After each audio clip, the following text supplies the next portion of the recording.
Bonsoir à tous, chers internautes, et bienvenue dans ce premier événement 100% digital privé et tourné en direct depuis les studios de TNTV. Comment renforcer l'économie polynésienne par l'épargne polynésienne? C'est le thème de cette émission organisée par Invest in Fenua. Alors, on va en parler justement avec les cofondateurs d'Invest in Fenua. Nous accueillons sur ce plateau Nicolas Laurent, qui est directeur des investissements. Bonsoir. Bonsoir Mike. Et puis face à vous, Pierre Jarmon, cofondateur également d'Invest in Fenua. Vous êtes directeur des finances et des risques. Bonsoir à vous. Bonsoir également. Mike, bonsoir à tous. À vos côtés, il y a Nicolas Jallier, qui est directeur commercial de la COGEP et qui est également ingénieur patrimonial. Bonsoir. Bonsoir Mike, bonsoir à tous. Et puis face à vous, Heirani Nouveau, qui est représentant des actionnaires de Viti. Bonsoir. Yorana Mike. Alors ce soir, nous allons parler d'outils de financement et des effets de levier pour l'économie polynésienne. Vous suivez ce live sur une application mobile privative. Vous pourrez interagir avec nous à travers la fonction « Poser des questions » à droite de votre écran. Nous les poserons aux intervenants en fin d'émission. Je vous propose, avant d'entrer dans le vif du sujet, de regarder cette petite vidéo ludique réalisée par l'association professionnelle Financement Participatif France pour mieux comprendre les mécanismes et leur portée. Regardez. Voici une idée géniale. Mais comme toutes les idées géniales, elle a besoin de fonds pour se développer. Sauf que des fonds, elle n'en a pas. Mais heureusement, son porteur de projet est plutôt malin. Alors, il lance une campagne de financement participatif sur Internet. Il y a celles qui fonctionnent sous forme de dons, celles qui permettent de prêter, et celle pour investir directement dans le capital. Des internautes adorent son projet. Ils le soutiennent en le finançant. Et pour eux, c'est une manière de placer leur épargne dans un projet qui a du sens. Le porteur de projet aussi a de quoi être fier. Grâce à cette campagne, il a des fonds pour faire grandir son idée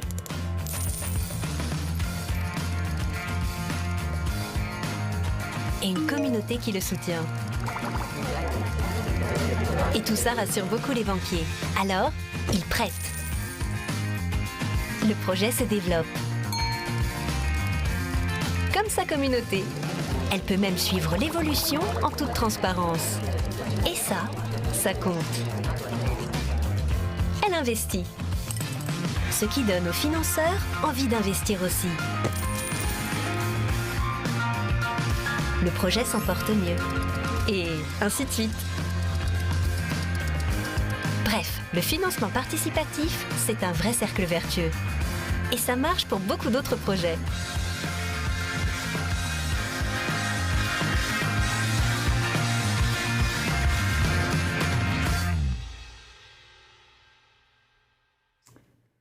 Alors, on va tout de suite se rendre en métropole pour rejoindre la directrice générale de financement participatif France, Florence de Maupeou. Bonjour, merci d'avoir été matinale pour les internautes polynésiens. Est-ce que vous pouvez nous expliquer en gros ce qu'est la finance participative?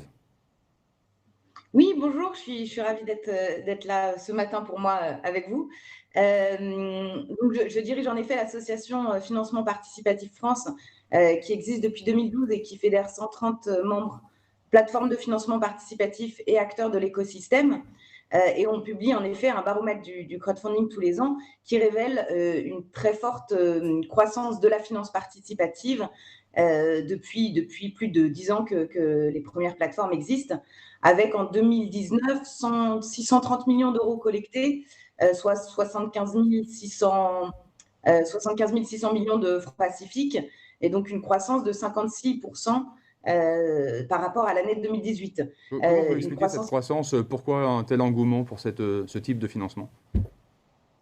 Alors, pour diverses raisons. D'une part, parce que ça apparaît comme une source de financement alternative ou complémentaire pour pas mal de porteurs de projets, avec différents types de financement en dons, prêts, investissements, on l'a vu dans la petite vidéo, qui répondent à différents stades de développement d'une entreprise et puis différents types de besoins de financement.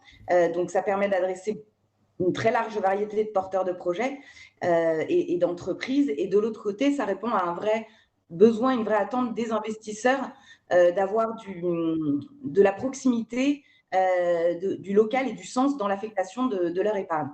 Donc, ce qui explique des taux de croissance qui sont aujourd'hui à 2 chiffres, qui au début du financement participatif étaient même à 3 chiffres.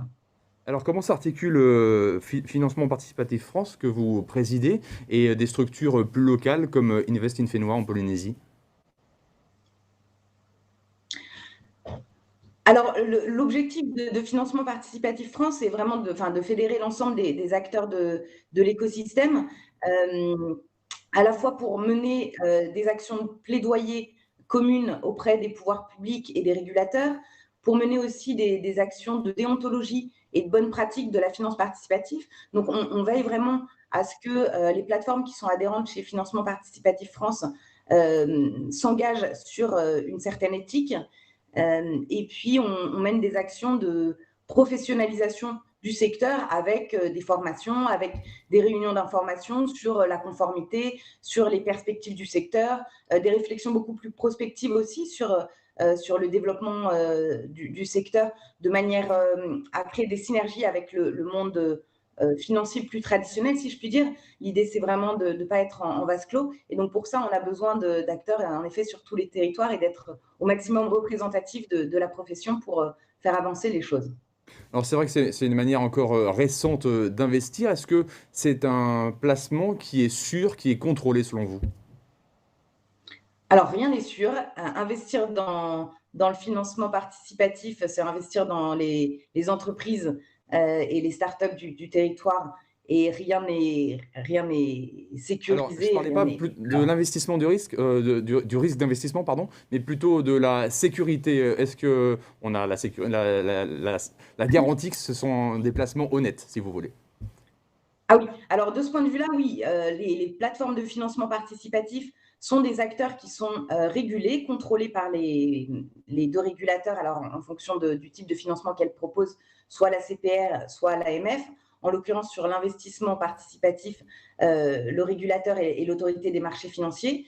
C'est des plateformes qui ont demandé un agrément pour pouvoir exercer et donc qui sont contrôlées, alors évidemment par l'AMF, par FPF aussi lorsqu'elles sont adhérentes de l'association, et donc qui ont toute une batterie de contraintes et de réglementations à suivre, que ce soit la lutte contre le blanchiment, que ce soit le fait d'être un site internet d'accès progressif pour protéger l'investisseur afin qu'il n'investisse pas des sommes faramineuses sans avoir pris connaissance des risques de perte totale ou partielle de l'investissement. Donc, on est vraiment sur des acteurs qui sont des acteurs sécurisés et qui ont des contraintes à mettre en place afin de veiller à la fois à ce que l'argent qui est investi par les investisseurs aille au bon endroit et à ce que les investisseurs retrouvent euh, les sommes qu'ils ont investies.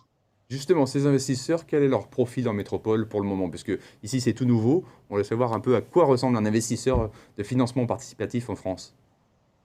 Alors peut-être qu'on arrivera à déceler un profil type en Polynésie. Aujourd'hui, c'est quand même assez difficile d'avoir un profil type d'investisseur en financement participatif. Et en fait, c'est bien là tout le sujet, c'est que le financement participatif s'adresse à une très large variété d'épargnants et à tout type de portefeuille. Donc on peine à déceler vraiment un profil type. Il est néanmoins quand même très masculin. Mais voilà, on a aussi bien ce qu'on appellera des financeurs, je dirais des financeurs engagés, qui vont rechercher le local, qui vont attacher de l'importance à contribuer en tant que citoyen à un projet qu'ils peuvent voir, qui peuvent voir évoluer, et qui a fait du sens pour eux. Mais enfin voilà, il y a un certain affect dans le financement du projet qu'ils ont choisi, avec des montants qui sont plutôt raisonnables, sur des risques limités. Et puis, on va avoir des investisseurs audacieux qui sont un peu plus dans une logique business angels, avec des profils de personnes plus initiées, des montants plus importants et une approche stratégique de diversification de son portefeuille sur des projets qui peuvent être plus risqués. Sachant qu'un investisseur engagé peut aussi être investisseur audacieux. Évidemment, l'un n'est pas exclusif de l'autre.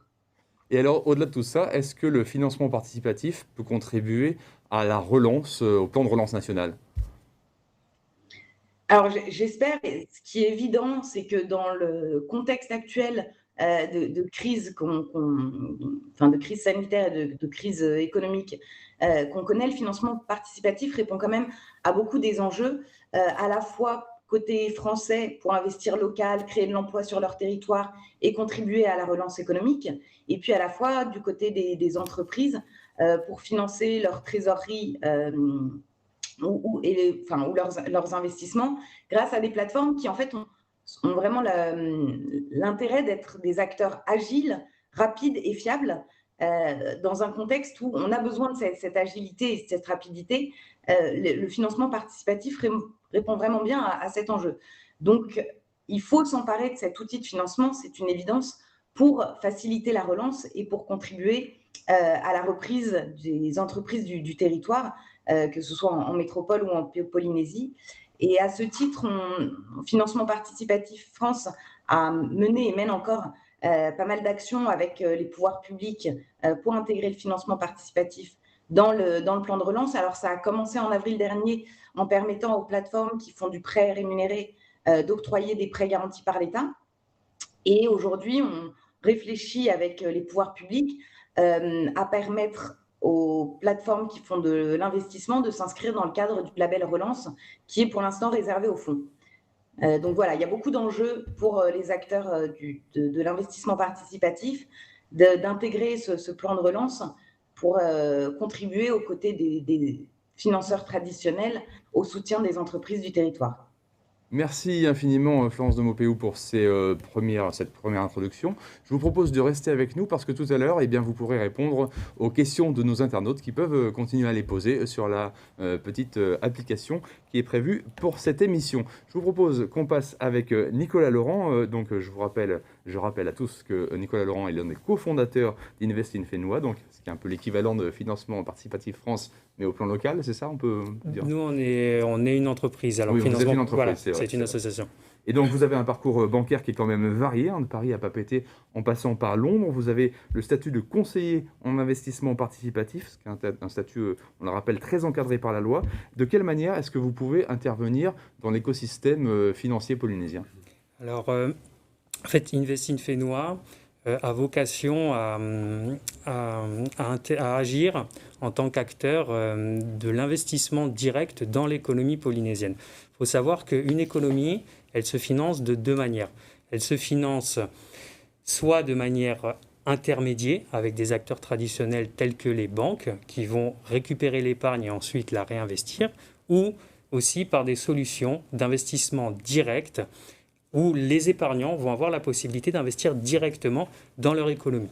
Nous, ce qu'on s'est rendu compte au sein d'Invest in Fénois, c'est qu'en Polynésie française, il y a une masse d'épargne importante qui représente environ un peu plus de 650 milliards de francs pacifiques. Et sur ces 650 milliards de francs pacifiques, il y a environ 100 milliards d'épargne long terme. Cette épargne long terme a la vocation à être investie dans des projets structurants pour l'économie. Mais sur ces 100 milliards, il y a quasiment 80% de ces 100 milliards qui sont investis hors de notre territoire. Donc qui ne financent pas directement l'économie polynésienne, qui sont détenus par des Polynésiens, mais qui ne sont pas investis. L'argent n'est pas physiquement dans la Polynésie. À partir de là, on a aussi creusé un petit peu pour se rendre compte où étaient les autres placements des Polynésiens. Et il y a d'autres acteurs. Ils sont l'épargne long terme, à plus de 80%, est hors de notre territoire, hors de la Polynésie française. Donc ça signifie que cette richesse est détenue par des Polynésiens, mais cet argent, physiquement, ne sera pas investi directement dans l'économie polynésienne pour financer notre économie productive. Donc ce que vous voulez, c'est ramener cet argent en Polynésie pour construire les projets des investisseurs locaux. Exactement, parce qu'on a fait un deuxième constat et que beaucoup de professionnels de la finance et de l'économie locale partagent, c'est que les entreprises polynésiennes souffrent d'une certaine sous-capitalisation. C'est-à-dire que l'argent propre aux entreprises, voilà, l'argent qui appartient aux entreprises n'est pas suffisant. Donc traditionnellement, il faut savoir que dans des économies de petite taille comme notre pays, ce sont quasiment exclusivement les banques qui financent l'économie. Or, on s'est rendu compte... Et ce n'est pas suffisant.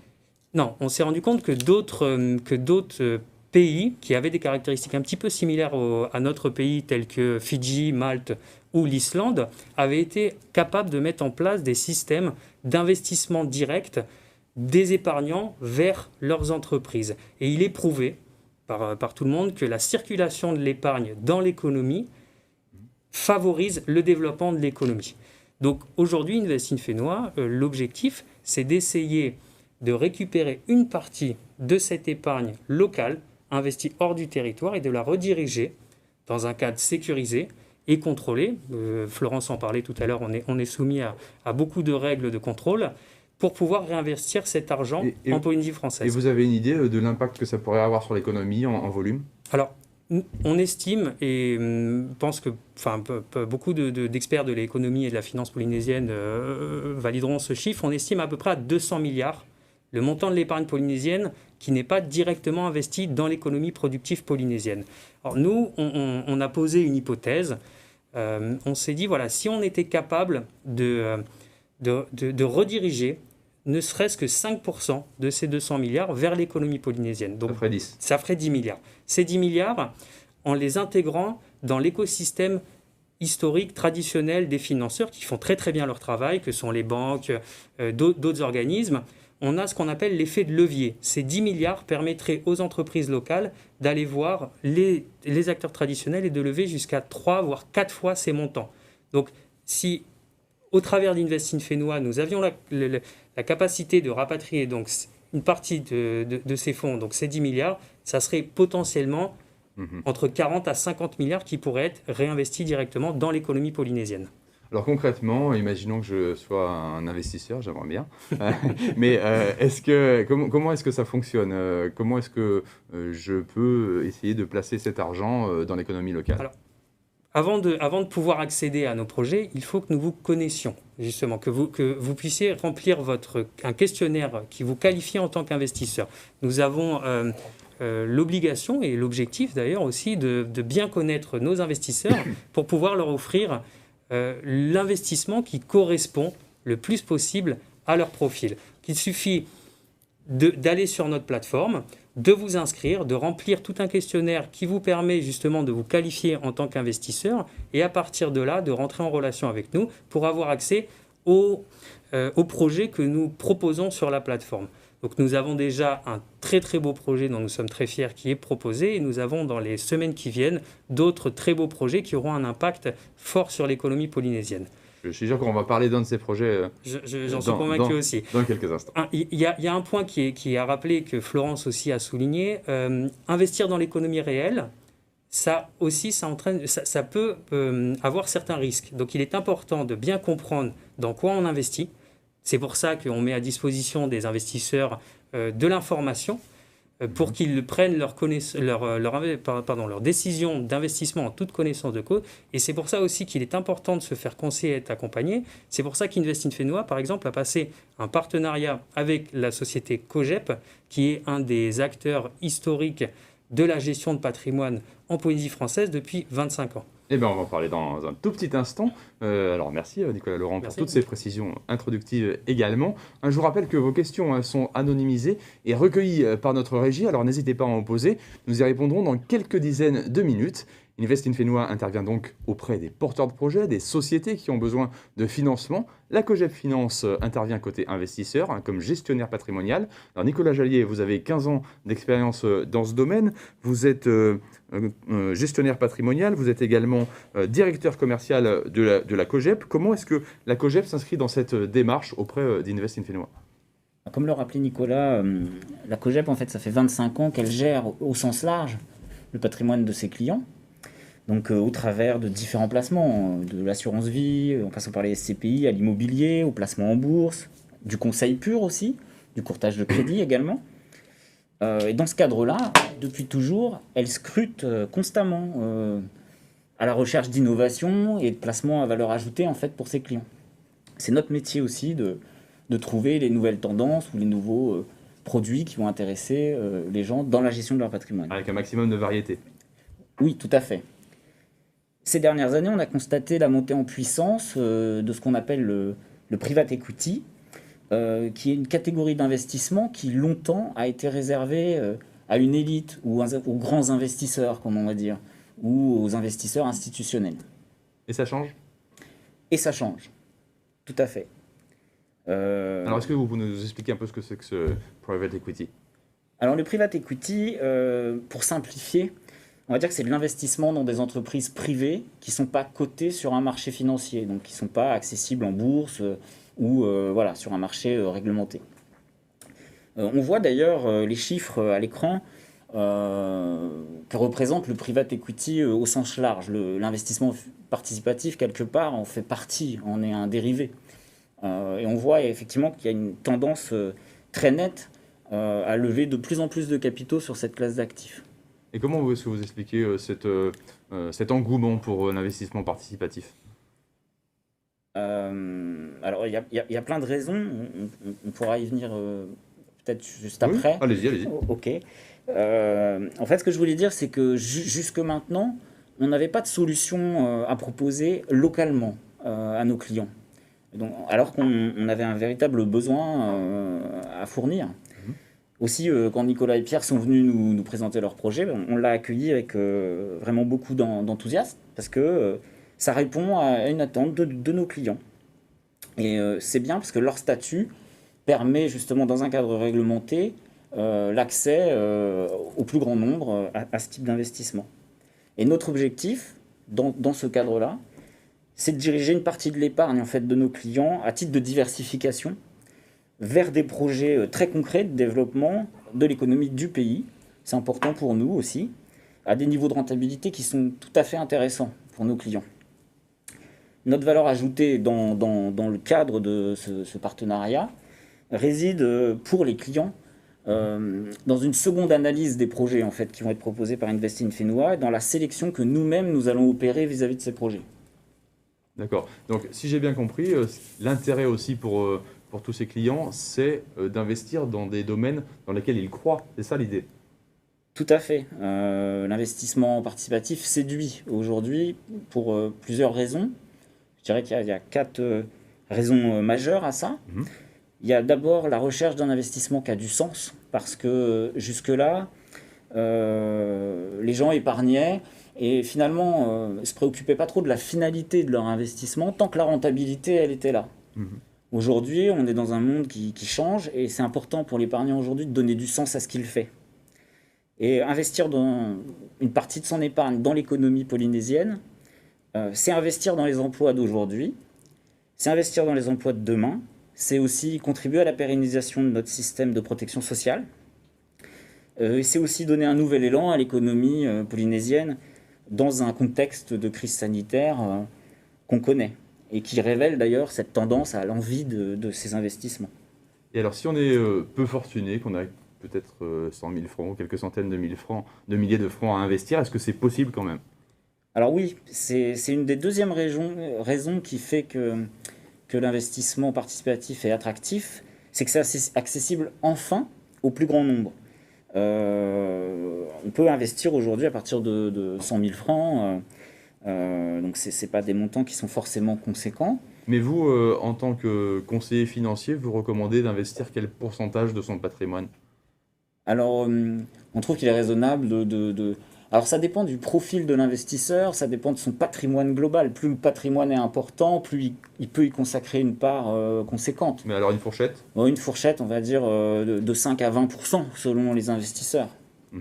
Alors, ça reste quand même un placement qui est considéré comme à risque. Vous, est-ce que vous conseillez de diversifier au maximum son investissement? Enfin, vous l'avez dit un petit peu, hein, on limite au maximum à 20%, c'est ça l'idée? Parce qu'il y a du risque? Oui, parce qu'il y a du risque et puis qu'il y a d'autres poches de risque qui sont intéressantes aussi en fonction du profil de l'investisseur. C'est bien aussi d'avoir des valeurs mobilières, pourquoi pas, ou d'autres types d'investissements. Mais le financement participatif a une place à prendre aujourd'hui. D'ailleurs,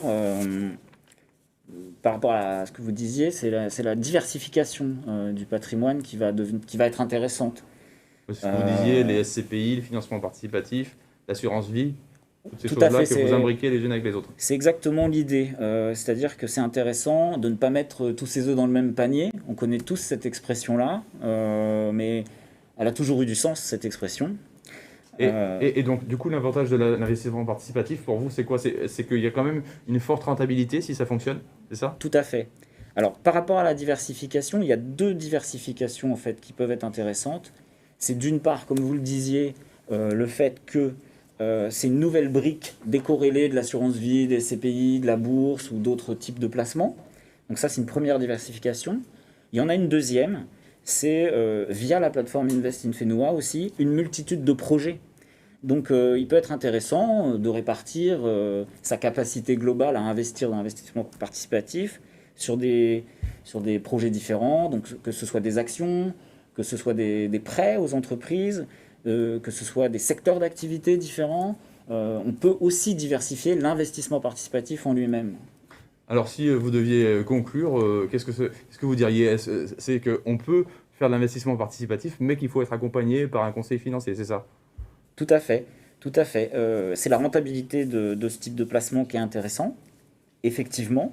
En tout état de cause, une diversification avec de l'investissement participatif a du sens au sein d'un patrimoine. Et effectivement, il n'y a pas de placement miracle. Comme on l'a rappelé, ce sont des investissements dans l'économie réelle, donc qui présentent un risque qu'il faut détailler, connaître.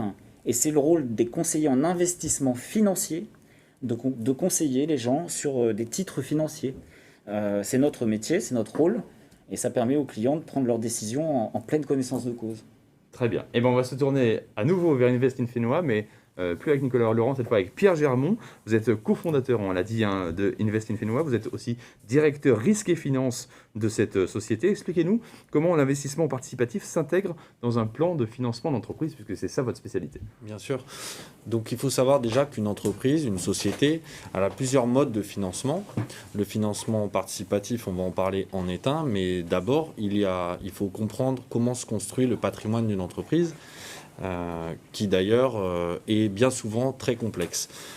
On va d'abord parler du capital, donc c'est souvent des apports personnels des porteurs de projets, ce qui va constituer en général la première brique du financement, donc soit de l'apport en capital, soit de l'apport, ce qu'on appelle en compte courant d'associés, ce qui va permettre notamment de créer la société.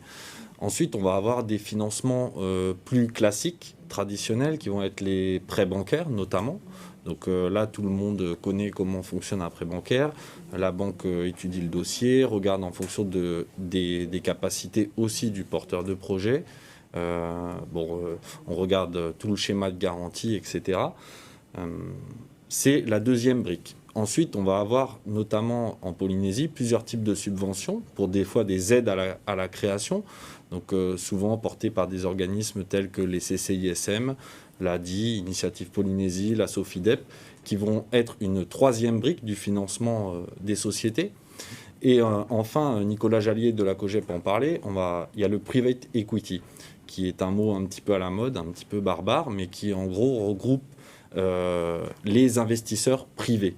Donc on va parler bien souvent d'ailleurs de business angel. Donc un porteur de projet peut intégrer ce mode de financement.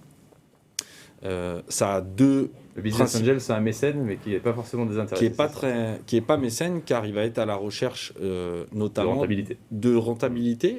Les investisseurs qui investissent dans Invest in Fenua aussi, mais plus de contrôle. Donc le porteur de projet va devoir céder une grande partie de sa société, bien souvent, peut-être ponctuellement, mais en tout cas, il va devoir céder certaines décisions fortes.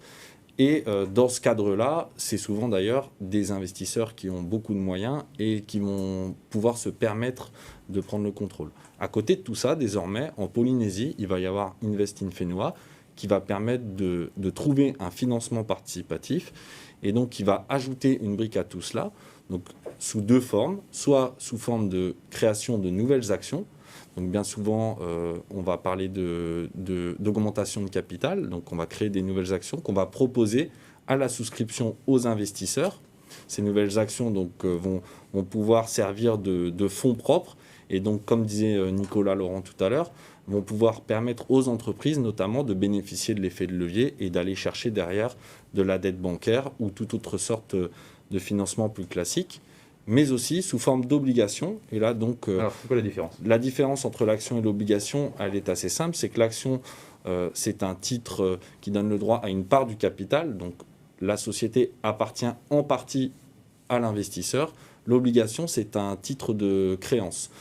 C'est une dette on appelle ça une dette obligataire. La société émet des titres qui sont des obligations et qui donnent le droit au porteur de bénéficier d'un coupon, donc plus vulgairement, c'est des intérêts que l'entreprise va verser, et aussi au remboursement du capital, donc selon des périodes qui seront définies avec le porteur de projet pour que ça soit cohérent avec le projet de manière générale. Alors justement, imaginons que je sois porteur de projet, j'ai besoin d'argent.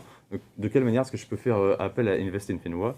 Comment ça peut me servir ? Donc Invest in Fenwa, c'est une société qui a donc pour vocation à proposer des investissements participatifs. Donc pour le côté chef d'entreprise et porteur de projet, on va parler de financement participatif. Pour faire l'appel à nous, c'est simple, il suffit déjà de prendre contact avec nous et on s'inscrira dans le schéma global de la construction du projet. Donc soit la société existe déjà, a un projet de développement ou d'acquisition d'un actif assez important, donc en tout cas stratégique pour la société. On va l'aider à challenger ce projet, à le construire parfois même, et l'accompagner notamment dans les diverses étapes de son financement. Mais pas seulement. On va aussi challenger le côté commercial et la cohérence générale du projet. C'est ça pour vous l'avantage de ce type de montage financier par rapport à un prêt bancaire classique ? Alors, par rapport à un prêt, il y a bien sûr plusieurs bénéfices pour nous. Les entreprises qui font appel au financement participatif de manière générale cherchent un accompagnement et aussi donner un sens à leur financement. Donc, comment ça va se passer ? Nous, on va aller s'asseoir avec le chef d'entreprise et un des bénéfices, effectivement, c'est de bénéficier d'un accompagnement de spécialistes de la finance, ce qui n'est pas nécessairement le cas des porteurs de projets. Donc, c'est en partie un des bénéfices qu'apporte le financement participatif. Donc, c'est un levier pour le projet. Donc, on va parler de levier car ça va permettre de challenger tous les aspects du projet. On va le faire passer, nous, Invest in Fenwa, via un comité stratégique d'investissement qui réunit en fait des membres de l'économie, des membres actifs, hein, des personnes qui sont actives dans l'économie, voilà, et qui vont étudier ce projet pour pouvoir prendre la décision de le proposer à la souscription sur la plateforme. Donc ce n'est pas seulement une décision d'Invest in Fenwa, mais d'un collège de plusieurs personnes. Très bien. Eh bien, on continuera avec tout ça dans quelques instants, mais ce que je vous propose, c'est qu'on prenne un exemple concret avec Irani Nouveau, puisque vous êtes également sur ce plateau pour représenter les actionnaires de la société Viti. Vous avez décidé, vous, de faire appel à l'investissement participatif. Alors, c'est une démarche qui est quand même pas encore très, très commune. Comment est-ce que vous êtes venu à cela ? Pour deux raisons, en fait. Parce que, deux raisons. L'innovation, c'est la première raison, et la deuxième idée qui nous a séduit dans Invest in Fenwa, c'est justement l'investissement dans notre pays. Alors, pour ce qui est de l'innovation, je suis issu d'une famille d'entrepreneurs qui a toujours recherché l'innovation. Sur les 40 dernières années, on a commencé par un secteur traditionnel, je vais dire, celui du BTP. Ensuite, il y a 10 ans, nous sommes diversifiés dans les télécoms. Aujourd'hui, nous sommes dans les énergies renouvelables. Et demain, nous serons dans la biotech. Enfin, nous espérons être dans la biotech. Donc, d'un secteur plutôt traditionnel, on va dire, BTP, nous avons cherché à nous diversifier tout en innovant. Télécom, énergie renouvelable, puis biotech. Donc, alors ça, c'est l'innovation du côté des secteurs, mais là, c'est l'innovation du côté de l'investissement. Justement, mais l'innovation dans les secteurs nous oblige à chercher aussi des innovations dans les modes de financement. Donc ça, c'était la première idée qui nous a séduite. La deuxième, un peu plus philosophique, on va dire, c'est justement l'investissement dans notre pays. Invest in Fenwa. On entend beaucoup parler d'autosuffisance alimentaire, d'indépendance énergétique. Invest in Fenwa ne fait que reproduire ce schéma-là, mais dans le domaine de la finance. La crise que nous vivons actuellement nous oblige à imaginer de nouveaux concepts. Est-ce que c'est aussi parce que c'est difficile de financer des projets locaux simplement avec des prêts bancaires ? Alors, ne me faites pas dire ce que j'ai pas dit. Nous aurons toujours besoin des banques. Bien sûr, mais ça suffit pas. Il faut compléter. nous vivons une crise et donc forcément, il faut aller trouver d'autres moyens de financement que ce qui peut exister traditionnellement, quoi. Voilà. Et alors justement, vous espérez quel montant de ce financement participatif? Pour notre projet, là? Oui. Pour notre projet, ce que nous avons confié comme mission à Invest in Fénois, c'est de récolter à peu près un peu moins de 290 millions pour financer une partie de notre projet. Le reste sera financé par un prêt bancaire. D'accord, donc vous complétez. D'accord. Alors, je vais vous proposer justement de vous tourner vers Bernard Forêt. Bonsoir. Bonsoir. Alors, vous dirigez justement la société Viti depuis 9 ans. Vous avez imposé votre entreprise dans le paysage des télécommunications, d'abord avec sa carte de fournisseur d'accès Internet, puis récemment d'opérateur de téléphonie mobile. Aujourd'hui, vous recherchez une recapitalisation. En complément, expliquez-nous pourquoi. Oui, tout d'abord, je voudrais faire la connexion avec ce qu'a dit Irani. Viti a dans ses gènes cette faculté d'innovation. Donc nous avons d'abord innové dans la technologie en introduisant le premier réseau 4G, puis la voie sur LTE pour le réseau mobile. Et dans les financements, on a eu aussi cette approche d'innover pour... Même intérieurement ? Oui, on a essayé toujours de se diversifier, de trouver des solutions pour augmenter notre capacité à développer la société. Et donc là, on est arrivé un petit peu à une limite de développement. Et pour accélérer ce développement, on a trouvé cette solution qui nous permet par effet de levier de multiplier l'investissement en complétant... Mais alors cet investissement pour quel projet précis? Alors, en fait, aujourd'hui, nous ambitionnons de couvrir intégralement Tahiti et Moorea. Et pour ce faire, nous devons déployer des sites sur cette île et également sur Moorea. Et en plus, nous voulons augmenter la capacité de notre réseau dans le Grand Papeete en introduisant des nouvelles fréquences que nous venons d'obtenir pour garantir la qualité à nos clients existants. Donc on a un double objectif, augmenter la capacité et augmenter la couverture. Et donc, ça, ce double objectif, c'est à la fois dans quel délai et sur quel volume financier? Alors c'est un projet que nous espérons mener sous un délai de 1 an et pour un volume financier de l'ordre de 650 millions. Et que nous finançons à 43% en gros grâce à Invest in Fénois. Nous complétons cet investissement par du prêt bancaire et on utilise aussi les outils de défiscalisation qui nous permettent de compléter le financement. Alors pour les autres patrons qui pourraient s'en inspirer, quel est l'avantage pour vous de passer par Invest in Fénois? Alors justement, c'est l'effet de levier. C'est-à-dire que si on prenait les équations mathématiques qui permettent d'aller voir la banque et de dire j'ai tel résultat, j'ai tel actif, j'ai tel projet, on arrive toujours à des limites. Et donc le développement se retrouve ralenti. Alors que là, quand on veut franchir un cap et dire, par exemple, là, on est le numéro 3, on veut passer le numéro 2, ben, on a besoin d'avoir cet accélérateur. Non, restons quand même raisonnables. La marche est beaucoup trop haute. Alors, vous avez des investisseurs potentiels probablement qui vous regardent. Qu'est-ce que vous leur dites pour éventuellement les convaincre de faire un investissement participatif qui vous concerne? Alors déjà, on va leur expliquer que depuis le passé, on a eu des résultats positifs pendant les 7 premières années d'activité de Viti. Donc on est habitué à bien utiliser l'argent que l'on nous confie. Ensuite, on réinvestit beaucoup, c'est-à-dire qu'à ce jour, on a réinvesti 35% de notre chiffre d'affaires dans le développement. Donc c'est vraiment notre ADN de développer en utilisant au mieux l'argent que l'on a. On ne dépense pas l'argent sans limite, on l'utilise au mieux. Et à ce jour, nous avons pris 25% de part de marché dans l'Internet et quasi zéro sur le mobile. Donc notre objectif, c'est d'atteindre 10% du marché mobile, qui lui est 2 fois plus gros que l'Internet. Donc en résumé, on espère doubler notre chiffre d'affaires d'ici 5 ans en fait. Bon, tout en ayant des résultats positifs. Eh ben, on espère que les investisseurs vous suivront sur tout cela. Alors, si vous avez des questions sur ce projet, posez-les via l'application. Si vous souhaitez qu'elle soit traitée en privé, mentionnez-le. Si vous souhaitez également adresser une question à l'un des intervenants précisément, cela est possible. Alors, juste avant qu'on y réponde, je vous propose un petit tutoriel. Si on porte un projet ou si on veut investir, il faut s'inscrire sur la plateforme Invest in Fénois. Pierre Germont, qui est à ma gauche, a préparé ce tuto. On regarde cette vidéo et on se retrouve juste après pour les questions des internautes. Regardez. Yorana et bienvenue. Découvrez ici comment s'inscrire sur la plateforme Invest in Fénois. Rendez-vous sur le site investinfénois.pf. Cliquez sur le bouton en haut à droite « Se connecter ». Indiquez votre prénom, votre nom de famille, puis votre adresse mail habituelle. Confirmez celle-ci. Choisissez ensuite votre mot de passe. Une fois cela fait, acceptez les conditions générales d'utilisation du site investinfénois.pf. Cliquez ensuite sur le bouton « S'inscrire ». Vous allez désormais recevoir un mail de confirmation.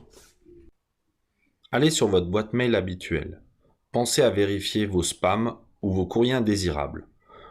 Ensuite, cliquez sur le lien qui se trouve dans le mail de confirmation du compte. Vous êtes désormais inscrit sur la plateforme Invest in Fenua. Alors, nous avons de nombreuses questions qui nous sont parvenues avec Nicolas Jallier également qui est revenu de la COGEP. Donc, une bonne quinzaine de questions déjà et vous pouvez continuer à les poser. Je vous propose cette première question. Je suis porteur de projet. À partir de quel moment puis-je solliciter Invest in Fenua? Alors, on y avait déjà un petit peu répondu, mais on va laisser Invest in Fenua y répondre. Nicolas ou Pierre? Je vais commencer, oui. Alors, à partir de quel moment? J'ai envie de dire, il n'y a pas de moment. Parce que c'est montant, la question. Ah, le montant. Ah, oui. D'accord. Bon, ben déjà, au niveau du moment, du coup, je vais répondre, il n'y a pas de moment. Vous pouvez nous solliciter dès le début, en cours, ou même pour un prochain projet. Et au niveau du montant, le minimum que l'on s'est fixé avec Invest in Fenua est de financer 40 millions. Donc, ce qui couvre la plupart du temps les projets structurants et après, nous, on ne s'interdit pas de regarder des projets à un petit peu moins que ce montant-là.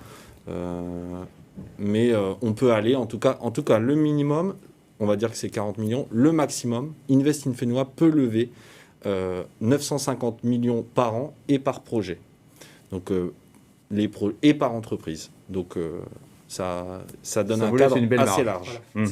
Au niveau de ce montant maximum dont parle Pierre, ça c'est un montant réglementaire. C'est la loi Pacte en fait qui est passée il y a moins d'un an. Une loi nationale, la loi Pacte, un peu sur une modernisation de l'économie dans lequel un des gros blocs de cette loi Pacte était justement d'accélérer le développement de l'investissement participatif. Il faut savoir que notre statut de conseiller en investissement participatif est récent. Il a été structuré véritablement à l'époque lorsque notre président de la République actuelle, Emmanuel Macron, était ministre de l'économie et des finances.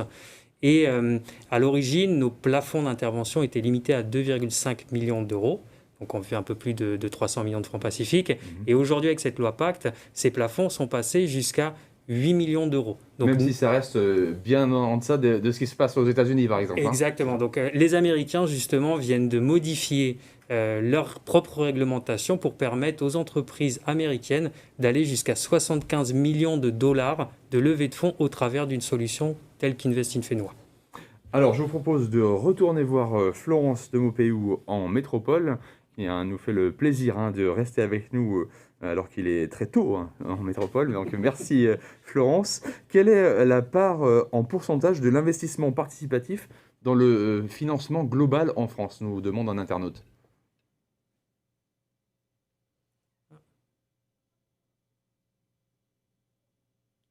Ah, on a un petit souci de son. Est-ce qu'on peut régler ça en régie ou est-ce qu'on va vous laisser... à moins que ça soit chez vous, Florence, vous avez bien mis le volume? Oui, c'est chez moi, pardon. Ah, c'est bon. Alors, le volume est revenu. Donc, je vous repose la question pour qu'on ne se perde pas. Quelle est la part en pourcentage de l'investissement participatif dans le financement global en France, en métropole? On est sur des pourcentages qui sont de moins de 1%. Aujourd'hui, le financement participatif est encore une goutte d'eau dans l'univers du financement. Je n'ai pas de chiffre exact à donner, mais voilà, c'est encore tout petit, mais avec des perspectives qui sont réelles. Voilà, vous avez donc en fait d'autant plus une marge de progression. Vous avez des ambitions sur 5 ou 10 ans, par exemple, sur ce pourcentage? On n'a pas d'ambition, de chiffrer d'ambition en termes de volume à atteindre. L'ambition, c'est plutôt de rester sur des taux de croissance qui sont ceux qu'on connaît aujourd'hui, qui sont de l'ordre de 30 à 50% de collecte chaque année. Donc voilà, on est plutôt sur ce type d'ambition-là, rester sur la tendance qu'on connaît actuellement. Alors, il y a une question que je voudrais vous poser à la fois à vous et au plan local, parce que la réponse ne sera pas forcément la même. Quelle est, selon vous, la part d'un patrimoine financier qu'on peut consacrer à l'investissement participatif? Imaginons que voilà, j'ai un certain patrimoine. Est-ce que je dois mettre 10%, je crois, nous disait Nicolas Jallier, mais est-ce que c'est votre avis aussi? Alors, c'est mon avis aussi. Comme le disait Nicolas précédemment, ça dépend ça dépend beaucoup du patrimoine de l'investisseur, et donc c'est vraiment du cas par cas. Et c'est aussi le rôle ce qui a été mentionné, hein, c'est aussi le rôle des conseillers en investissement financier de faire du cas par cas. Mais néanmoins, 10% me semble être une part très, très, très raisonnable à affecter au financement participatif, et tout en gardant en tête de diversifier cet investissement dans plusieurs types de projets, dans plusieurs secteurs, voire sur plusieurs plateformes également, mais voilà, avoir toujours en tête la diversification avec un montant de 10% maximum, sachant que on a expliqué un peu le cadre réglementaire français aujourd'hui, mais on va aller vers une réglementation européenne. Le règlement européen a été publié au journal officiel de l'Union européenne en octobre, et va rentrer en application dans 12 mois. Et donc, ce cadre réglementaire précise qu'il faut mieux pas investir plus de 5% de son patrimoine, et si on investit au-dessus, on passe par quelques avertissements supplémentaires pour l'investisseur. Je voyais que Pierre Jarmon avait pas l'air complètement d'accord. Est-ce qu'on peut passer au-dessus de 10%, selon vous? Moi, je pense que tout dépend effectivement du montant du patrimoine global. C'est-à-dire que si on a un gros patrimoine, on peut mettre un peu plus que 10%, c'est ça? Je ne suis pas conseiller en investissement financier, mais je pense que tout comme lorsqu'on fait un prêt pour acheter sa maison, plus la part du revenu ou du patrimoine est grande, plus le pourcentage peut être élevé, parce qu'on parle de reste à vivre pour les prêts, mais en investissement, on doit avoir certainement d'autres termes. Nicolas Jallier s'y connaît certainement mieux que moi dans ce domaine. Oui, on pourrait dire qu'une fois qu'un certain socle patrimonial est bâti, la résidence principale, un peu de SCPI, d'investissement locatif, d'assurance vie. Voilà, sur le reste, on peut prendre un peu plus de risques. Exactement. Je dirais, une fois que la pérennité de la situation patrimoniale et de revenus futurs du client est assise, on a des profils d'investisseurs qui justement se disent le reste, j'ai envie de faire quelque chose de plus risqué d'avoir des meilleurs retours sur investissement, donc plus de risques nécessairement. Donc ça va dépendre du profil de risque de l'investisseur et effectivement de sa surface. Alors, autre question d'internaute, pour être parfaitement transparent, comment est-ce que vous vous rémunérez à Invest in Fenua? Je vais laisser Nicolas. Nicolas Laurent. Invest in Fenua, là encore, on est dans un cadre extrêmement réglementé. Donc, on a l'obligation d'être transparent là-dessus. On a des droits d'entrée qui sont facturés aux investisseurs pour justement leur amener toute cette expertise et tout ce travail de structuration qu'on a fait en amont. Particulièrement aussi sur nos opérations qui sont exclusives, qui sont uniques, puisque jusqu'à ce que Invest in Fenua arrive sur l'écosystème local, il n'y avait pas de possibilité d'investir dans des entreprises de manière sécurisée et régulée. Donc on a ces frais d'entrée, en fait, ces droits d'entrée qui s'élèvent à 2,5%, toute taxe comprise, et ensuite on a des frais qu'on appelle des frais de dossier ou des frais de structuration qui sont financés là par l'entreprise porteuse de projet. Et là, ces frais peuvent varier selon la complexité du projet, selon le niveau d'accompagnement. On va avoir certains projets qu'on accompagne depuis plus de 6 mois et certains vont être accompagnés sur 12, 18 mois, où là, vraiment, on s'assoit à côté du chef d'entreprise et on fait office presque de banquier privé à ses côtés en conseil. Donc là, les pourcentages peuvent augmenter et en moyenne, on est entre 4 à 6 ou 7%. Alors, parmi les frais à prévoir, il y a aussi les impôts, j'imagine. Justement, on a une question là-dessus. Quelle est la fiscalité qui est appliquée aux opérations du côté des investisseurs? Ok. Donc, il y a 2 types d'opérations. On en parlait tout à l'heure. Il y a l'obligation, donc qui est un titre de créance et qui donne le droit à des intérêts, des coupons. Sur les obligations, ce sont les revenus, donc les coupons ou intérêts, qui sont fiscalisés. En Polynésie, donc je parle bien de la fiscalité polynésienne et pas métropolitaine, ces revenus sont taxés à l'IRCM. Donc l'IRCM, c'est pour les obligations 17% du revenu global. Donc imaginons qu'on a placé 100 francs, pour faire simple, on touche un coupon de 10 francs. Sur ces 10 francs, il y a 17% qui vont être collectés par l'entreprise et versés... 1,7 franc, pardon. Qui vont être collectés par l'entreprise et Attention, reversés je vais vous remplacer. au trésor public. Avec plaisir. T'es trop petit, en fait. Voilà. J'espère pour vous que vous allez manipuler de plus gros montants. Au niveau des obligations, c'est l'IRCM qui s'applique. Au niveau de l'action, pour les particuliers aujourd'hui, il n'y a pas de fiscalité directe sur les plus-values de cession d'actions. Là où il va y avoir une fiscalité, ça va être dans la holding d'interposition que nous allons créer spécialement pour l'opération, pour être toujours dans ce cadre sécurisé et réglementaire. Et là, c'est l'impôt sur les sociétés qui va s'appliquer dans la holding d'interposition, donc l'impôt sur les sociétés qui est aujourd'hui à 27% des bénéfices réalisés. Autre question d'un internaute, quel est le ticket d'entrée pour une entreprise qui souhaite ouvrir son capital via Invest in Fenua? Donc ça, j'y ai répondu un petit peu tout à l'heure.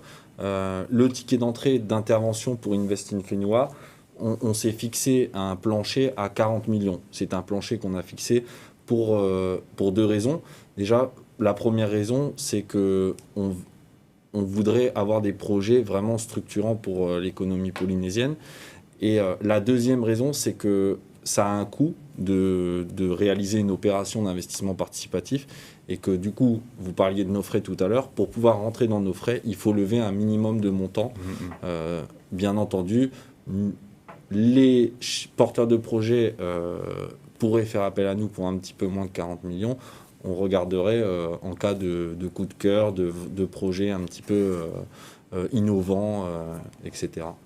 Très bien. Alors, une question pour la COGEP. Enfin, c'est pas seulement pour la COGEP peut-être, mais la COGEP est-elle le seul intermédiaire pour accéder à ce type d'investissement? Alors, vous allez peut-être me dire oui, mais vous allez peut-être me dire non. Alors, en termes de conseiller en gestion de patrimoine, oui, on a un partenariat exclusif. D'accord. Vous confirmez? Oui, ça c'est vrai. On est impliqué depuis assez longtemps, depuis plusieurs mois. Ce qui est intéressant, c'est que le modèle économique qu'on est en train de bâtir autour d'Invest in Fenua est récent. Déjà en métropole, il l'est, mais en Polynésie, il est totalement récent. Et on construit une voiture de course qu'on améliore à chaque course. Et la COGEP est un magnifique partenaire qui vient à nos côtés, qui nous aide à améliorer nos process en permanence. Ça peut quand même être surprenant de se dire s'il y a d'autres courtiers ou d'autres conseillers financiers qui viennent vous voir, vous allez les refuser parce que vous avez cette exclusivité. Pas forcément, on ne les refusera pas, mais en tout cas, on n'aura pas du tout le même niveau de partenariat. Des conditions qui ont été négociées, elles sont vraiment exclusives avec la COGEP. Après, une personne, nous conseillons d'avoir une double vérification des projets. Donc c'est pour ça que nous proposons, nous-mêmes nous sommes conseillers en investissement participatif. Donc nous devons conseiller nos investisseurs sur les projets qu'ils prennent. Je parlais à un moment de questionnaire au début, de questionnaire d'adéquation. Il faut qu'on s'assure que les personnes qui investissent comprennent bien. Donc nous, ce qu'on fait, par exemple, quand on a quelqu'un qui s'inscrit, qui ne connaît ni la COGEP ni Invest in Fenua, mais qui est venu s'inscrire sur notre plateforme, on a déjà le cas, mais qui ne comprend pas forcément l'investissement. Eh bien, on prend le temps, plusieurs dizaines de minutes, voire même assez longuement, pour bien sensibiliser les personnes sur le risque. Et à partir de là, une fois que la personne a bien compris qu'elle investissait dans l'économie réelle, qu'il n'y avait pas de garantie, on ne dira jamais qu'il y a de la garantie dans l'investissement, mais que cette personne a le maximum d'informations pour prendre la décision la plus éclairée possible. Et dans ce processus de prise de décision éclairée, la COGEP est un excellent partenaire parce qu'il donne une deuxième vision. Donc pas uniquement Invest in Fenua, mais on a aussi un deuxième professionnel de la gestion de patrimoine qui permet de challenger aussi l'approche Invest in Fenua. Et c'est pour ça que là, par exemple, le projet qu'on a, le premier projet qu'on présente avec Viti, vraiment avec beaucoup de fierté, puisque c'est une très belle entreprise qui nous fait confiance et on est très content. C'est un projet qui a été présenté il y a plusieurs mois aussi à la COGEP et qui ont validé ce projet. Donc on essaye vraiment de se challenger pour apporter, l'objectif c'est d'apporter le meilleur investissement possible en toute connaissance de cause aux investisseurs. Alors, une question. Là, vous avez surtout parlé des investisseurs, mais là, une question qui porte plus sur les entreprises, les projets que vous allez choisir. Quels sont les critères de sélection pour les nouveaux projets d'Invest in Fénois en termes de chiffre d'affaires? Intervenez-vous sur les projets en création, peut-être sur le fond du projet, je ne sais pas. Et par ailleurs, avez-vous des secteurs d'activité privilégiés? Alors, au niveau des secteurs d'activité, bien entendu, on regarde tous les secteurs d'activité avec attention. On s'est aucunement limité dans ce niveau de critères de choix. Donc évidemment, tous les porteurs de projets de tous secteurs confondus sont les bienvenus. Et comme je le disais tout à l'heure, nous pouvons intervenir dès l'idée même du projet. Donc nous avons certains porteurs de projets qui nous ont déjà contactés, qui n'ont pas encore de société créée, qui n'ont pas encore abouti totalement le projet. Ils viennent nous voir pour qu'on les accompagne, car l'aspect financier d'une société, c'est quelque chose de compliqué, très souvent de fastidieux, et sur lequel il faut avoir une certaine connaissance ou une expérience. Et nous, on vient à côté des porteurs de projets apporter ça. Donc j'ai envie de dire qu'on intervient sur tous les projets possibles et imaginables, dans tous les secteurs confondus.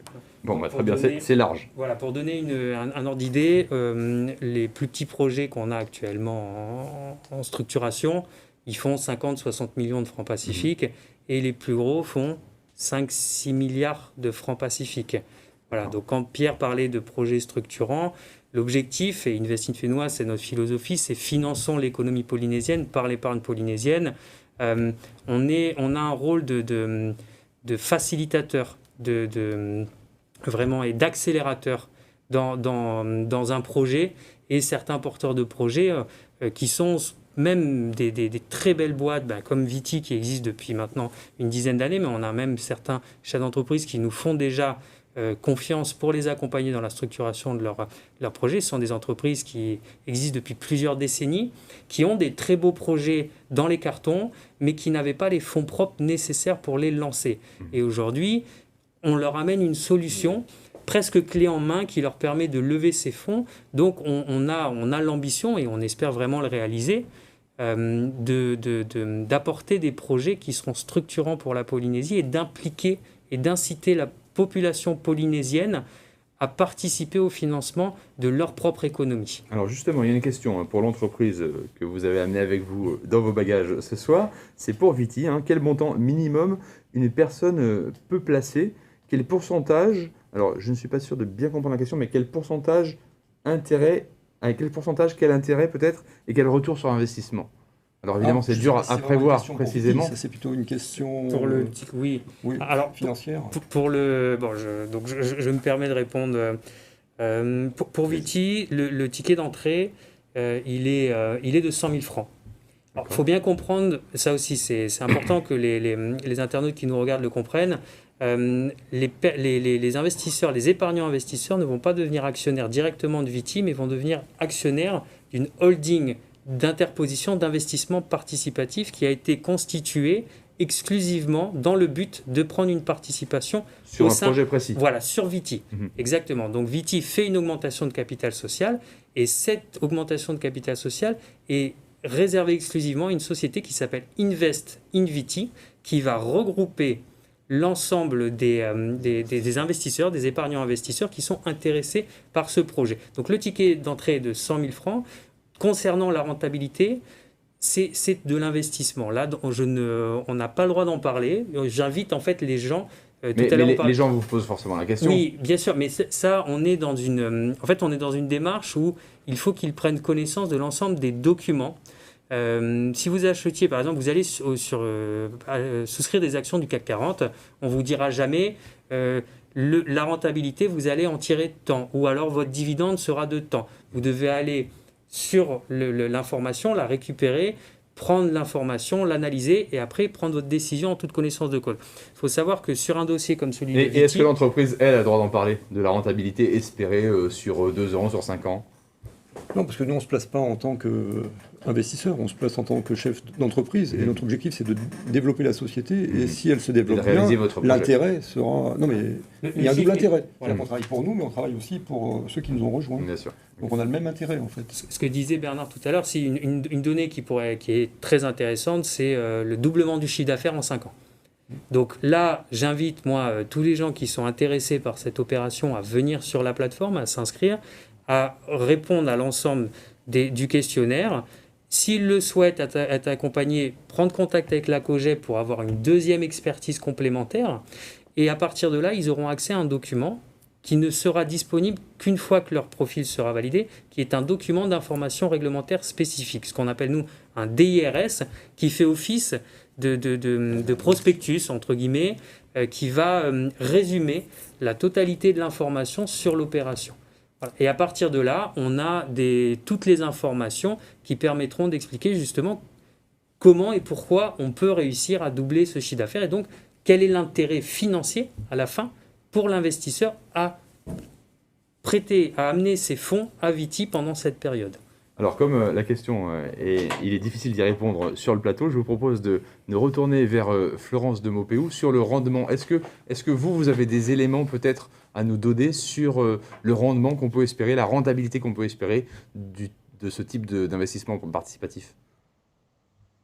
Oui, ça dépend beaucoup des types de projets, évidemment, mais sur de l'investissement en obligations notamment, on est sur des retours sur investissement qui peuvent être entre 7 à 12%, sachant que nous, on fédère vraiment tout l'univers du financement participatif et en l'occurrence, il y a un secteur qui se développe énormément ces dernières années, c'est le financement participatif de l'immobilier, donc le financement de promoteurs immobiliers, généralement en obligations, avec des taux de rendement qui sont très élevés, qui vont en effet plutôt de l'ordre de 9 à 12%, donc ce qui explique des rendements assez attractifs, toute proportion gardée, avec le risque que ça implique aussi. Mais je félicite Nicolas de sa réponse sur en effet le retour sur investissement. Les plateformes ont des règles très strictes relatives à la communication promotionnelle. Elles sont interdites de faire du démarchage et donc c'était une réponse tout à fait correcte de solliciter l'investisseur. D'accord. Il était même plus prudent que vous, je dirais. Autre question d'internaute, est-ce que l'argent est bloqué et si oui, combien de temps en moyenne ? Je vous pose la question peut-être en métropole et après on pourrait compléter localement. Alors oui, c'est un des points, un des aspects très importants de la réglementation, c'est que les plateformes ne peuvent pas recevoir de l'argent, conserver l'argent de tiers. Donc elles sont en partenariat avec des prestataires de services d'investissement, des services de paiement, pardon, des PSP, prestataires de services de paiement, qui sont chargés de cantonner les fonds dans ce qu'on appelle des wallets, donc des portefeuilles électroniques, des porte-monnaies électroniques, pour récupérer les financements et les débloquer auprès de l'investisseur, du porteur de projet ensuite. Peut-être une réponse complémentaire ici, Pierre Germont ? Un petit complément, du coup. Je pense que la question, elle est double. L'argent qui va être investi, par exemple, pour l'opération Viti en question, si un investisseur place 100 000 francs, cet argent va être, entre guillemets, bloqué pendant 5 ans. C'est-à-dire qu'avec Viti, nous avons convenu d'une maturité d'opération à 5 ans. Donc, en théorie, un investisseur qui va acheter aujourd'hui une action d'Invest in Viti pour investir dans la société Viti va être bloqué pendant 5 ans et à la suite de ces 5 ans, nous ferons le débouclage de l'opération et à ce moment-là, selon la situation de la société, l'action sera rachetée au moment où l'opération sera débouclée, donc minimum dans 5 ans, maximum dans 6 ans. Voilà. Alors, je précise une petite chose, c'est qu'il y a beaucoup de questions sur les présentations que vous avez déjà montrées. Elles sont disponibles sur l'application, donc n'hésitez pas à les consulter. Je crois que Nicolas Jallet, vous aviez un complément ? Oui, par rapport aux rentabilités dont on parlait. Sur les 15 dernières années, On avait regardé, nous, ces chiffres-là au niveau de la COGEP. C'est d'ailleurs dans la présentation, en fin de présentation, qui sera disponible, donc, comme tu le disais. C'est l'investissement le plus rentable au cours de ces 15 dernières années, l'investissement dans des entreprises privées. En moyenne. En moyenne. C'est, voilà. Donc il y a un risque, mais c'est quand même rentable. Il y a un risque, mais c'est quand même rentable. Si on choisit bien. D'où l'intérêt de travailler avec un CIF. Avec un bon conseiller financier. Voilà, c'est ça. Tout à fait. Et de diversifier le portefeuille pour justement tendre vers une performance moyenne du financement participatif. C'est-à-dire que plus on va avoir de projets, plus on va diluer son risque. C'est une des bases en gestion de patrimoine. Et c'est pour ça que c'est important d'être conseillé, orienté en fonction de sa capacité globale, je dirais, pour faire ça correctement. Alors, il y a une question un petit peu technique pour les financiers que vous êtes. Peut-être que ça sera mieux pour vous d'ailleurs, Pierre Germont. C'est qu'est-ce que c'est que l'effet de levier ? Un internaute nous demande ça. Donc l'effet de levier, c'est effectivement un terme financier, mais qui peut ne pas être utilisé qu'en finance. En tout cas, en finance, l'effet de levier, c'est en fait la multiplication de la capacité de financement. Donc, lorsqu'on va apporter dans sa société 100 francs, on est limité à 100 francs.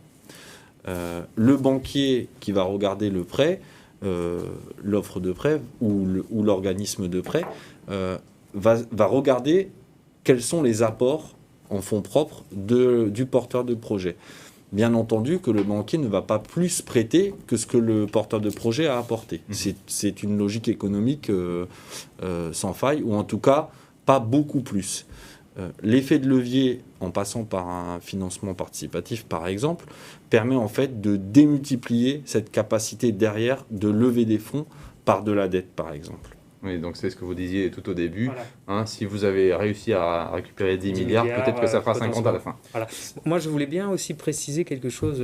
Florence de Maupeou a mentionné un terme, je pense, qui est un peu barbare pour les internautes, mais qui est le terme de PSP, prestataire de services de paiement. Ça, c'est très important pour rassurer l'ensemble des personnes qui seraient tentées, séduites pour investir dans les opérations au travers de la plateforme Invest in Fénois. Il faut savoir qu'on ne gère jamais directement les fonds. Je veux dire, les fonds ne sont pas virés directement à Invest in Fénois, mais sont virés à notre prestataire de services de paiement, donc, qui actuellement est en métropole, puisqu'il n'existe pas de prestataire de services de paiement en Polynésie, mais qui est une société qui s'appelle Lemonway, qui est une société parmi les 50 plus belles sociétés de technologie financière de France. Et quand vous recevez, quand un investisseur s'inscrit sur notre plateforme, on lui ouvre ce qu'on appelle un IBAN virtuel. Chaque investisseur a son propre compte de paiement. Florence parlait de wallet, nous on parle sinon de e-wallet. Chaque personne a son propre compte. C'est un portefeuille en fait de paiement électronique, ce qui signifie que les fonds, quand ils sont envoyés pour investir dans l'opération, par exemple dans l'opération de Viti, les fonds ne tomberont pas directement sur le compte de Viti ni sur celui d'Invest in Fénois, ils tomberont sur le compte de l'investisseur. L'argent lui appartient toujours. Ce compte est bien ouvert, donc nous actuellement on a plusieurs dizaines de comptes qui sont déjà ouverts au nom de nos investisseurs, et à partir de là, une fois qu'on aura bouclé le plan de financement et que la totalité des fonds auront été levés, c'est seulement à ce moment-là que ces fonds qui appartiennent aux investisseurs passeront dans le patrimoine de l'entreprise qui a levé les fonds. Pour réaliser le voilà, il faut bien, je tenais à le dire parce que c'est important de rassurer et de sécuriser les investisseurs. On est vraiment dans un cadre très très sécurisé. Notre prestataire de services de paiement, c'est un établissement de paiement qui a un code bancaire comme n'importe quel autre établissement de paiement qui est vérifiable. Donc ces fonds transiteront bien par lui et pas directement par nous. Alors, je précise qu'on a quand même une durée limitée d'émission, malheureusement, mais vous avez de nombreuses questions, ce qui veut dire que, évidemment, ça intéresse les gens, donc ça, c'est plutôt une bonne chose pour vous. Mais je précise donc que les questions pourront avoir toute une réponse à travers l'application. Donc, on ne va pas répondre malheureusement à l'ensemble des questions ce soir, mais je voudrais quand même en poser une autre à Florence de Maupeou. C'est l'impact de la Covid, puisque, évidemment, c'est la grande actualité de l'année, sur l'investissement participatif. Est-ce qu'il y en a eu un ? De quelle manière est-ce que tout ça s'est imbriqué ? Oui, alors sur le segment investissement participatif, hein, la Covid a en effet eu un impact plutôt négatif, hein, évidemment, puisque les plateformes de financement participatif ont vu pendant la période mars, avril, mai, le nombre d'entreprises qui souhaitaient lever des fonds réduite, puisque les entreprises ont soit fait le choix d'attendre avant de faire des levées de fonds, soit ont été elles-mêmes très impactées par la crise et donc ont dû revoir tout leur business model. Donc les plateformes ont connu quelques baisses des projets, du nombre de projets présentés sur leur plateforme. Et de côté investisseur, on a en effet vu une frilosité de la part des investisseurs. Les chiffres sur l'épargne et sur le placement de l'épargne des Français sur le livret A notamment le révèlent. C'est que les Français ont été dans une démarche plus de vigilance et de sauvegarde de son épargne plutôt que d'investissement. Donc, les levées de fonds ont été et sont encore plutôt plus longues que ce qu'ont pu connaître les plateformes. Voilà. Après, les plateformes sont dans les starting blocks, si je puis dire, pour la relance, puisque donc l'objectif est bien de rester présente aux côtés des entreprises porteurs de projets pour les aider à financer leur futur investissement et donc contribuer au plan de relance. Donc, on est assez confiant sur l'avenir du secteur puisque les plateformes ont toute leur place pour contribuer donc, à la relève de l'économie. Mais voilà, avec une période qui a été en effet un petit peu un coup dur pour la plupart des plateformes d'investissement en capital. Oui, et pour l'économie en général, d'ailleurs, on peut le dire également. Alors, une toute dernière question pour Invest in Fénois cette fois. Question peut-être qui fâche un tout petit peu plus. La Polynésie a déjà connu des arnaques financières en tout genre, des ventes pyramidales et j'en passe. Qu'est-ce qui garantit que les transactions que vous proposez, vous, sont honnêtes ? C'est exactement ce qu'on vient de dire. En fait, faut savoir que c'est le contrôle. Voilà. En fait, on est extrêmement contrôlé.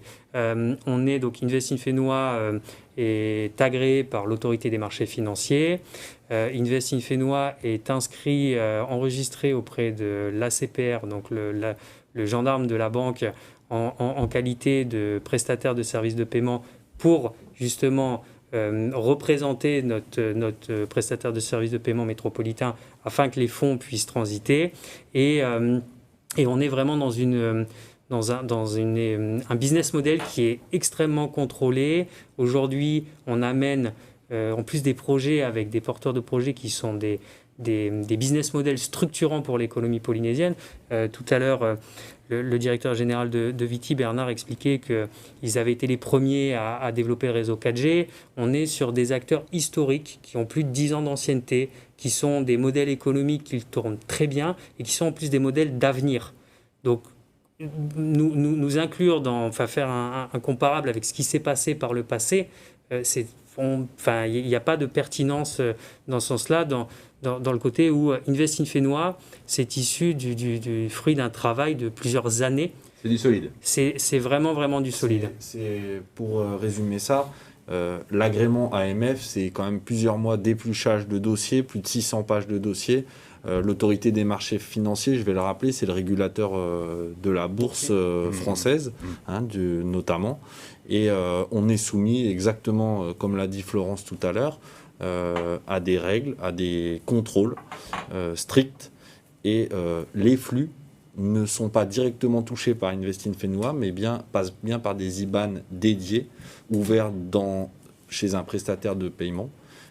Et donc, ça évite justement qu'il y ait ce genre d'arnaque. Voilà. Les fonds seront détenus par une grande banque. Physiquement, les fonds seront au sein d'une très grande banque française.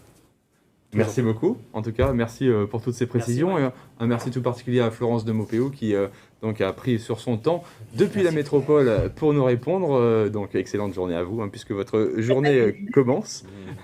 Et donc, merci en tout cas à vous tous pour avoir donné ces explications qui vont permettre, je l'espère, de doper un peu l'économie locale, puisque c'est aussi votre but. Alors, on va refermer cette émission avec les vidéos des partenaires. Excellente soirée à tous. Le temps, Le temps de parler à ses proches. Le temps d'écrire. Le temps de chercher, de partager. Le temps de vivre et profiter sans compter. Aura Mobile, de 5 à 30 gigas d'internet. Appel illimité 24 heures sur 24 et 7 jours sur 7 entre abonnés Aura Mobile. SMS illimité à partir de 990 francs par mois. Aura Mobile, il est temps de faire le bon choix.